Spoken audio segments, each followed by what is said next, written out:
तुमच्या घरी असं होतं का? म्हणजे भाजी संपते किंवा त्याच भाज्या नकोशा वाटतात आणि मग काहीतरी चटपटी आणि झणझणीत खावंसं वाटतं आणि त्यावेळी घरात भाजी नसते.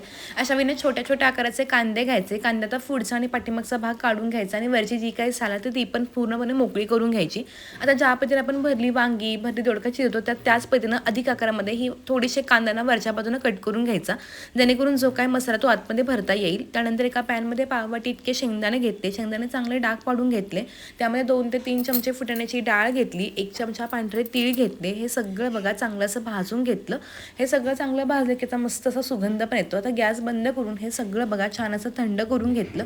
पूर्ण थंड झाल्यानंतर आता आपण एका मिक्सरच्या भांड्यामध्ये काढलं.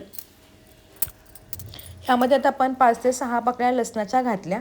त्यानंतर थोडंसं आलं आणि कढीपत्ता घातला आणि पाणी न घालता हे संपूर्ण वाटण आपण ओभड-धोबड असं वाटून घेतलं. ह्यामध्ये हळद, लाल तिखट, त्यानंतर थोडीशी धणे पावडर, चवीनुसार मीठ घातलं आणि एक बारीक चिरून घेतलेला कांदा घातला. थोडीशी कोथिंबीर आणि 1 चमचा दही घातलं. तर दही नसेल तुम्ही तर आमचूर पावडर घालू शकता किंवा मग 1 लिंबू रस पण घालू शकता. जे काही असेल तर तुम्ही नक्की याच्यामध्ये वापरू शकता. दह्यामुळे ना मस्त अशी छान चव येते. हे सगळं बघा चांगलं असं मिक्स करून घेतलं. मसाला तयार झाला आहे. आता हा सगळा मसाला आपण कांद्यामध्ये थोडासा दाबून भरून घ्यायचा. जेणेकरून मसाला आतपर्यंत जास्तीचा गेला की मस्त अशी छान चव पण लागते. थोडा मसाला शिल्लक पण ठेवला. आता एक मोठी कढई घेतली. कढईमध्ये 2 मोठे चमचे तेल घातलं. तेल चांगलं गरम करून घेतलं. यामध्ये 1 चमचा जिरे घातले, थोडासा मसाला घातला आणि यामध्ये जे कांदे आपण भरून घेतले ते कांदे घातले आणि तेलावरती आपण ते सगळे बघा चांगले परतवून घेतले. आता कांदा ट्रान्सपरंट होणं फार गरजेचं आहे. तो त्यामुळे चांगला ट्रान्सपरंट असा करून घ्यायचा. छान असे हलके डाग पडतात आणि त्यानंतर मग जो काही राहिलेला मसाला होता तर तो संपूर्ण मसाला याच्यामध्ये घालून घ्यायचा आणि गॅस मध्यम करून 2 ते 3 मिनिटं बघा हे सगळं चांगलं परतवून घ्यायचं.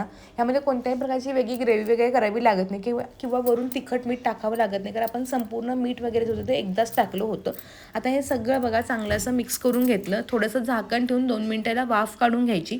कांदा जो आहे तो पटकन शिजतो. थोडासा पाण्याचा हाफ काढला मला तरी देखील चालेल. नंतर मी थोडंसं पाणी घातलं आणि आपल्याला कशी ग्रेव्ही हवी त्या पद्धतीने ह्याची ग्रेव्ही करून घेतली. मस्त चमचमीत गुजराती पद्धतीनं ही भरल्या कांद्याची भाजी तयार